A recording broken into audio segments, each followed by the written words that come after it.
If we talk about the PSIR, paper 1 is the western part and the paper 2 is the Indian part. In the western part, though we might experience some static concepts, but in the Indian part there is always scope of adding more and more current affairs, because be it the topic of federalism, be it the topic of social movement, if you talk about any civil societies, pressure groups and all of that, all the constitutional bodies that are there, the functioning of the state, the legislature, the judiciary, all of that. So this has a huge overlap with the GS paper, first thing. Second thing, यहाँ पे current aspects को include करने का बहुत ज़्यादा scope था. So for paper 1, I kept my notes very static and I referred to the material of Utkarsh Dwivedi sir, Shubhra Ranjan ma'am and of Vaji Ram and Ravi.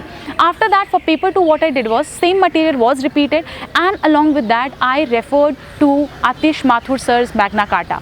Yes, Atish Mathur sir का Magna Carta series है जो I think YouTube पे freely available थी back then, and उनके PDFs ही use to upload on his Telegram channel. तो मैंने वहाँ से उनके सारे पीडीएफ्स डाउनलोड कर लिए थे, and I use to just go through the important case laws he has mentioned, important case studies that he has mentioned, some good judgement of the Supreme Court that were given, and I use to enrich my answers from there.